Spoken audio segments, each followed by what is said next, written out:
O God, I will lift up the cup of salvation and call upon your name. That's a passage from Psalm 116, and I want to talk to you today about gratitude and giving thanks to God and lifting up a cup of salvation and deep gratitude. It's interesting with the Psalms because many of them we know are attributed to David, and some of them are written by the sons of Korash. But this one, Psalm 116, it doesn't have an author written in the Bible, and so we don't know who wrote it. So I will just say perhaps that somebody who'd suffered terribly wrote it and got better. It's someone who'd gone through a lot and then God lifted them up and put them back on their feet is the one who wrote that psalm. Because there are 16 different places where the psalmist says, thank you. Says, I was in trouble and you helped me. And I love that, 16 ways to be grateful in one little psalm. So this is a psalm about gratitude on a day when we talk about gratitude. And the story that I want to offer to you is from Kim Chambers, who is a businesswoman, lives in San Francisco, grew up in New Zealand, and she had a terrible fall. In 2004, she fell down the stairs. She was wearing high heels on her way to work, and her heel got caught, and she tore her leg in a pretty painful way. The doctors later told her that it was called acute compartment syndrome, which meant she had to have tons of surgery, and she ended up with a lot of scars on her leg. And when she was done with all of that, they told her she would never walk again, or she had a 1% chance of walking. She was devastated because she's an athlete. She was a rower, she's a ballerina, and she didn't know what to do with all that. So she did physical therapy for 2 years, and she still wasn't walking. And she was trying to think what she was supposed to do and trying to practice gratitude, trying to lift up the cup of salvation when everything looked like it was falling apart. And one of her friends recommended that she try swimming. And so, with a lot of shame because there were scars on her leg, she found a time late at night when not many people were in the pool. And she slipped into the pool there in San Francisco. And she didn't know that this would happen, but she found out that she's a very fast swimmer. She found out she's great. And she got better and better there in the pool in the middle of the night in San Francisco till somebody who she swam with in the night said, you should try open water swimming. You should swim outside because you're so fast and so strong. So she, with fear and trepidation, crept into the San Francisco Bay. It's a funny place to swim. There's like tankers out alongside and lots of seagulls and other kinds of water mammals there. You'll see a seal sometimes, and there's a big naval shipping yard right next to it, and there's lots of people who swim there. It doesn't look like it would be full of swimmers, but it's full of swimmers and seagulls and boats and everything. She slipped into the water and found her home. She was able to swim with all these other people. Nobody noticed her scars, or if they did, they didn't care. And she was soon in the midst of a community of people who love swimming in the cold and the open water all year. And she's very fast.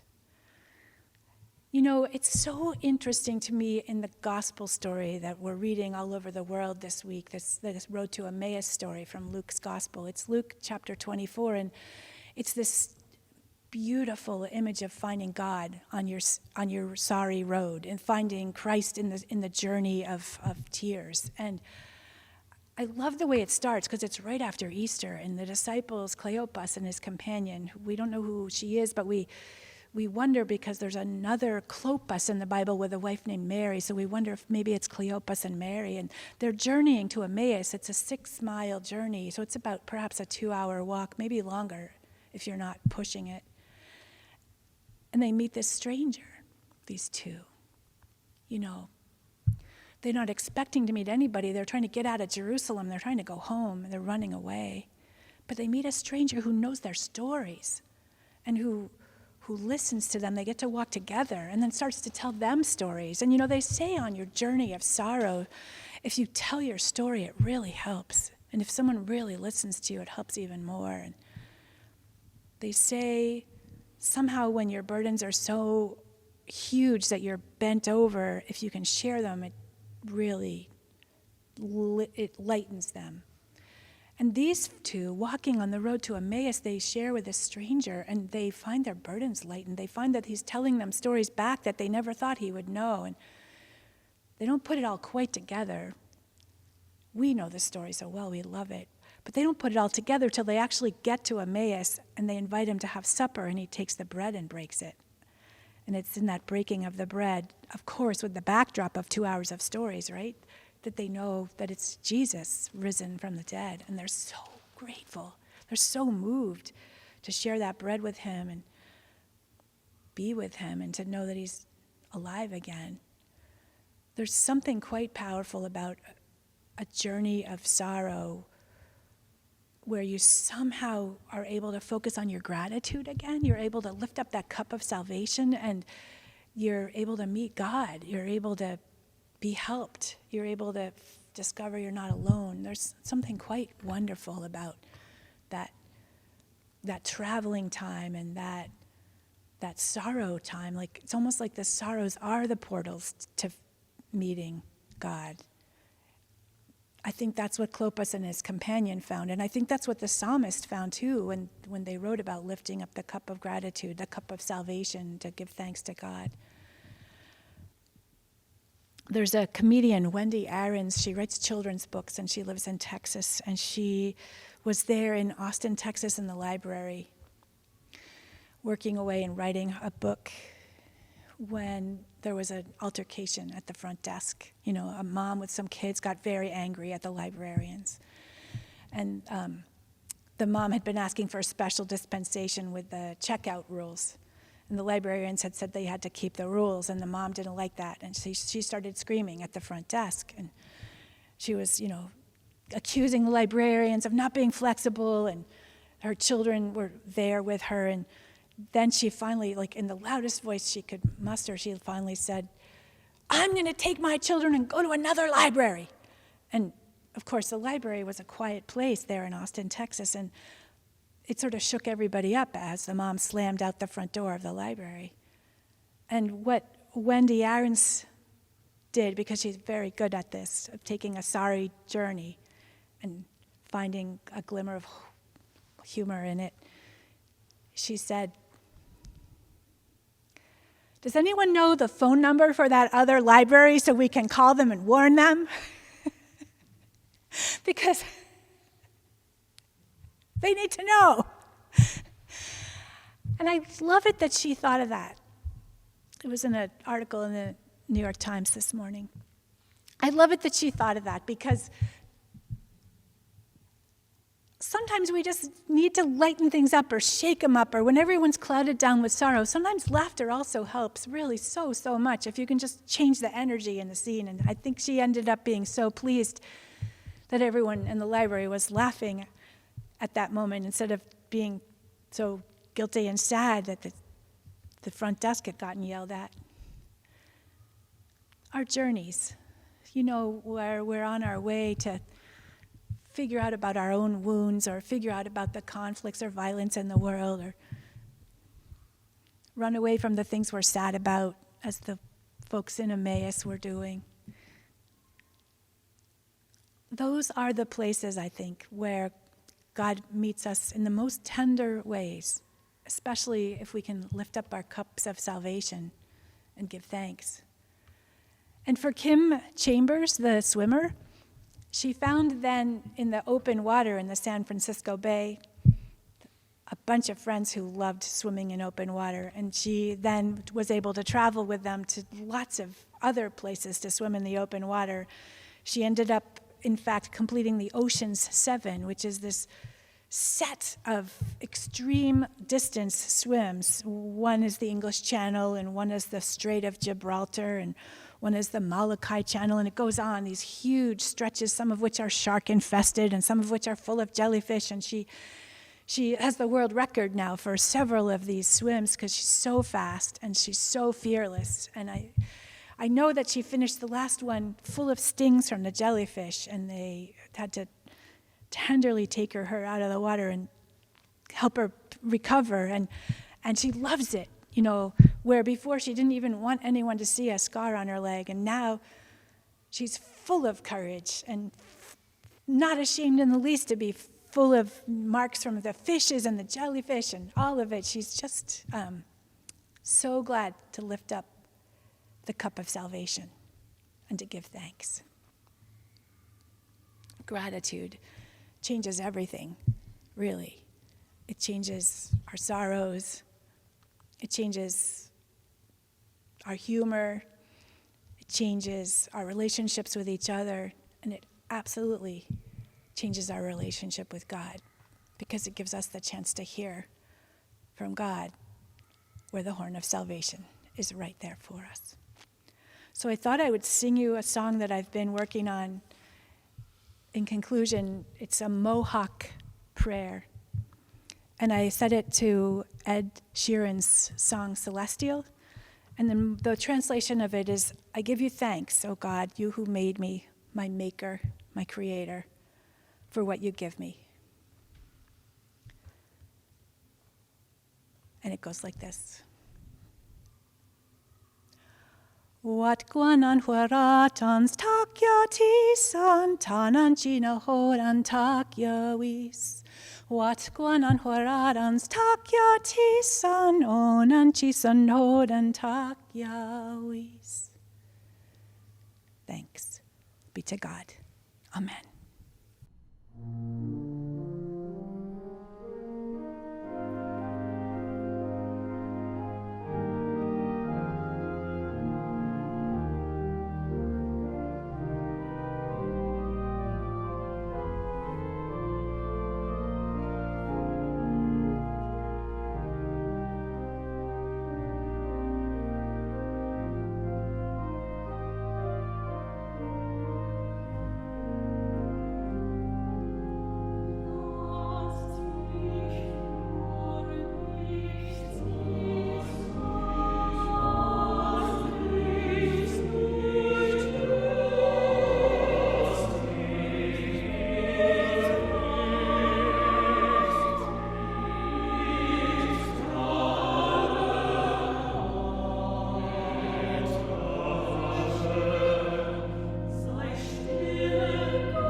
So these messages are brought with gratitude to so many groups, and we wouldn't be able to do this ministry without you, first of all, for coming and watching. Appreciate your company and your leaning into this. And also thanksgiving to the deacons of First Church, for Deacon Chris and Deacon Lynn, who have been our loyal crew and done everything to make these programs work, run the cameras, done the grip, done all the parts about the technical details of it as we go on the production end. And I'm grateful to the ICAM television studio for their putting it all together. They've done such lovely work with pictures and music, and they weave it together with such thoughtfulness. I'm grateful to them every week. And then to Dr. Anita Kupris for her music that she offers us, her Labyrinth Choir and the band Kupris, Brox and Brown give us their brilliant tunes every week. Let us be together in prayer. Holy God, we are grateful. We're grateful for the chance to be on the roads to our long journeys and to meet you on them.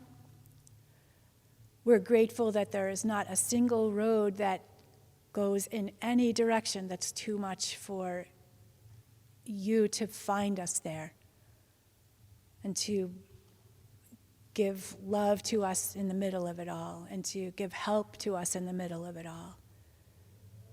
We're grateful for the ways you pick us up when we stumble, that you turn us around if we feel like we have too many scars, and help us realize we're beautiful anyway, and because of our scars. We're grateful for the times when we were afraid, when you helped us to be back on our track, back on our feet. We lift up the cup of gratitude to you, O God, with our thanksgiving and our praise.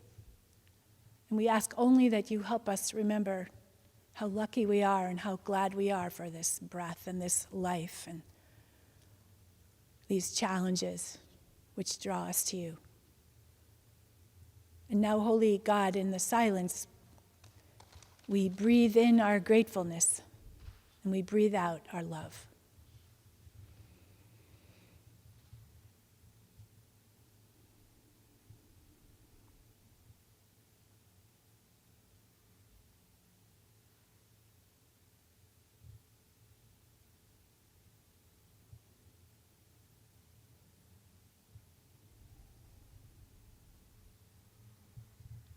Our God, you are good all the time. All the time. You are good. Amen. And now, beloved, people of the journey, may the peace of the winding road be under your feet, and may the peace of the shining stars be over your heads, and may the peace of the warm wind be always at your backs, and may the deep peace of the Prince of Peace be with you, body, mind, and spirit, this day and every day. Go in peace. Amen.